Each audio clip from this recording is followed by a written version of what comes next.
여러분 안녕하십니까? 프레스룸 라이브입니다. 일주일 후면 설입니다. 명절이 되면 가족들이 모인 자리에서 오가는 대화, 밥상머리 민심이라고 하죠. 올해는 어떤 얘기들이 나올까요? 주식시장, 부동산 얘기일까요? 보겠습니다. 오늘 경제라이브는 김태봉 아주대 경제학과 교수, 박시동 경제평론가 나오셨습니다. 안녕하세요. 안녕하세요. 안녕하세요. 이재명 대통령은 요즘 SNS에 정책과 관련해서 여러 글들을 올리고 있습니다. 어제 저녁에는 참모들과 함께 깜짝 방문을 인근 전통시장으로 갔습니다. 소머리 국밥집을 찾았는데요. 그 모습 먼저 보시겠습니다.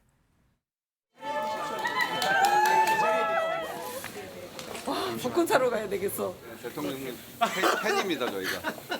이거 어떻게 찍? 여기까지 방문해 주려 꿈에도 몰랐습니다. 오늘 밥 한번 먹고 가라. 사장님 맛있는 거 주세요. 갈수록 손님이 떨어지죠. 뭐 이제 요즘 경기가 경기만큼 또 대통령님께서 또 하도 열심히 잘 해주시니까 요즘에는 이제 청와대 직원분들 좀 많이 청와대 이쪽으로 오니까 가게를 얻고 싶어도 이제 가게가 없어요. 권리금 좀 생겼겠네. 이제 앞으로 생기겠죠. 이게 음식이 맛있다고 해서 한번 와봤어요. 진짜 맛있는. 대통령 편하게 잡수고요. 일단 가실 적에 사진이나 이쁘게 찍어주세요. 사인들도 해주시고. 네, 장사는 어떤지 식당 주인들한테 물어보기도 했다고 하는데요. 국민이 체감을 못하면 경제 좋아진 것 아니다. 이렇게 말을 했다고 전해졌네요. 네. 아마 이 현장 방문이 좀 오랜만인데요. 예, 두 가지 목적이 일단 있어 보입니다. 하나는 최근에 뭐 반도체라든지 뭐 우리나라 이제 중무장대 산업들의 수출 실적이라든지 이런 게 참 좋거든요. 네. 근데 그렇게 해서 일단 큰 기업들의 실적이 사실은 위에서만 머물지 않고 쉽게 말하면 이제 민생이나 내수 쪽으로 쭉 이제 온기를 타고 내려갔는지에 관한 현장 체크 목적이 아니겠는가 하나가 있고요.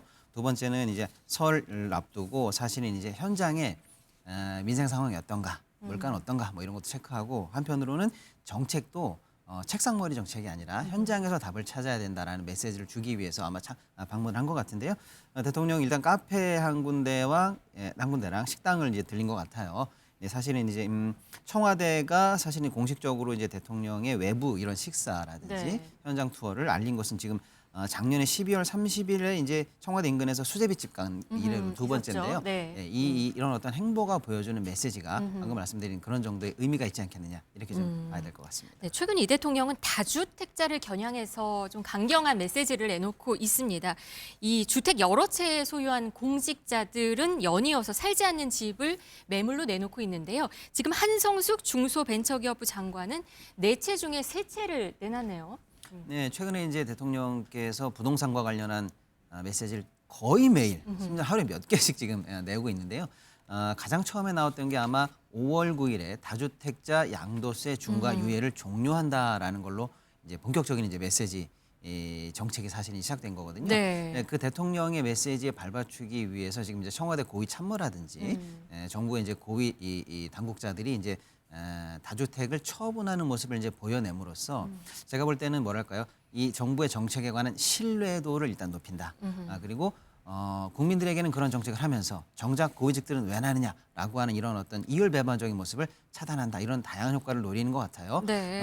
특히 이제 한 장관은 사실은 이제 사기업 CEO 출신이기 때문에 사실은 이제 청와대라든지 내각 내에서도 이제 상당한 이 재산이 많은 사람으로 알려져 네. 있거든요. 특히 이제 부동산 관련해서도 지금 현재 4채 정도를 갖고 있는 걸로 보입니다. 삼청동에 이제 단독주택 정도를 갖고 있고요. 잠실동에 아파트가 있고 역삼동에 오피스텔, 또 양평에는 이제 교외 단독주택까지 한 4채 정도를 갖고 있는 것 같고 네. 가족들 명의로 함께 갖고 있는 공동주택까지 합치면 조금 더 있는 것 같아요. 근데 가족 명의들의 이제 공동 소유는 뭐 논외로 하더라도 본인이 갖고 있는 이 4채 중에 기존에는 원래 장관 청문회 중에서 그래도 2채 정도는 처분한다라는 계획이 있었는데 이참에 아예 거주하고 있는 한 채를 제외한 나머지를 전부 매도 처리하겠다라는 지금 방침을 밝히고 있다 이렇게 좀 봐야 될 것 같습니다. 네, 뭐 강유정 대변인, 김상우 춘추관장 그리고 송미령 농식품부 장관도 매각 추진 중이다 이런 얘기도 들어와 있습니다. 지난 일요일부터는 주택 임대 사업자 제도와 관련해서 이재명 대통령이 SNS에 글을 올리고 있습니다. 오늘 아침에도 글을 하나 올렸는데요. 이 주택 임대 사업자 이게 사실상 다주택자이고 혜택이 있잖아요. 이게 문재인 정부 때 활성화된 정책이긴 한데 이게 세입자를 보호한다는 이유이긴 했는데 뭔가 형평성에 맞지 않다. 그래서 손볼 것 같다는 그런 메시지를 주는 것 같습니다. 예.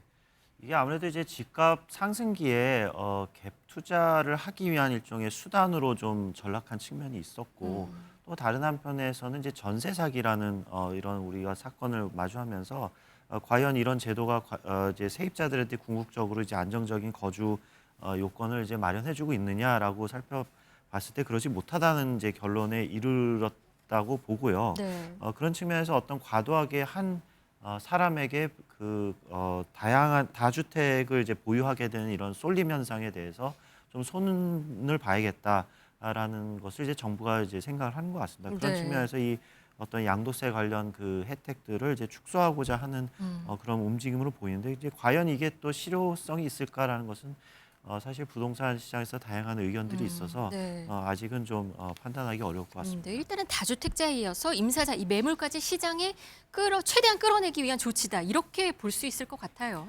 당장은 그렇게 볼 수 있는데 이제 부동산 시장이라는 게 이제 우리가 과거 여러 차례 경험을 통해서 알지만 항상 그 시장에서의 어떤 소비자들 또는 보유자들의 선택이라는 것이 그런 규제와 법에서 좀 벗어나는 우리가 생각지 못한 어떤 이거를 이제 역선택이라고 그러죠. 네. 그런 일들이 굉장히 발생하기 대표적인 것이 이제 매물 잠김 현상 뭐 이런 것이죠. 네. 그런 것들을 우리가 미리 참 예견하기는 어려운데 그런 측면에서 좀 어려운 과제라고 볼 수가 있겠습니다. 네. 그리고 정부가 외국인 부동산 투기 방지책 강화한다고 했는데요. 이게 오늘부터 시작을 합니다. 외국인이 오늘 이후에 계약을 해서 국내 부동산을 매수하는 경우에는 뭐 비자나 주소나 조달 계획 등을 모두 내야 하는 상황입니다.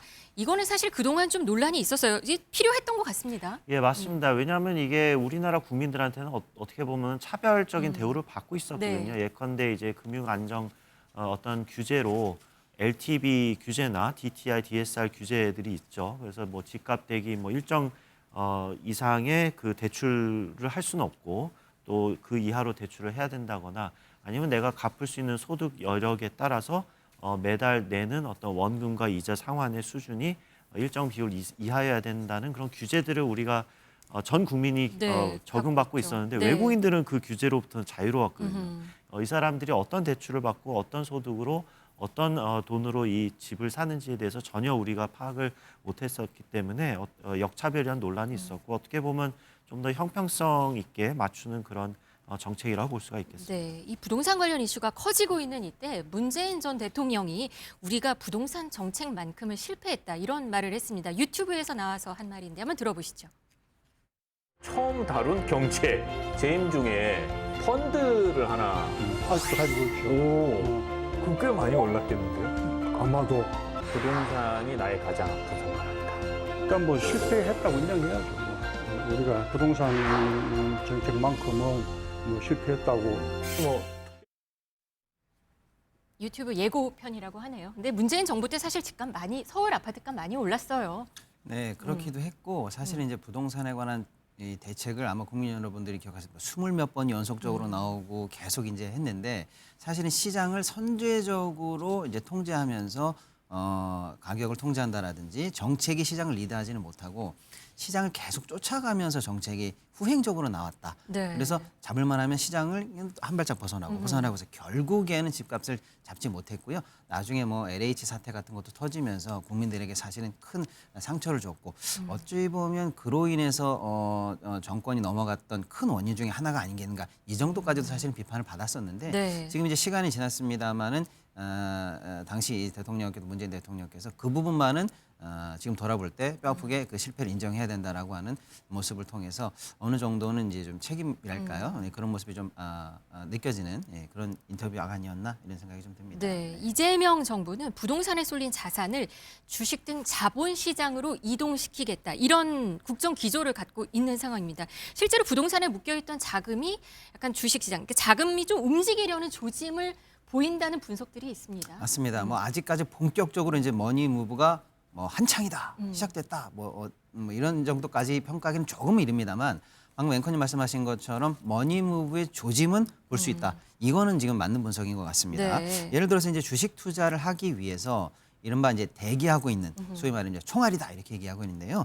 예, 투자자 예탁금이 지금 111조를 돌파하기도 했어요. 지난 2일 네. 기준이긴 합니다만 어쨌거나 100조 이상으로 현재 시중에서 자금이 주식 투자를 위해서 대기하고 있다라고 해서 상당한 수준으로 현재 주식 관련한 자금이 쏠리는 모습은 확실히 확인할 수가 있거든요. 네. 반면에 이제 집을 사기 위해 우리가 대출을 받는 주담대는 물론 이제 정부나 은행 당국이 사실 좀 통제하는 영향도 있습니다만 그럼에도 불구하고 현재 34개월 만에 주담대가 감소세로 전환을 했거든요. 그러니까 주택 관련한 수요는 어쨌거나 이제 감소하고 있는 거고 네. 주식시장 관련한 쪽은 예탁금이 계속 늘고 있다 이렇게 보고요.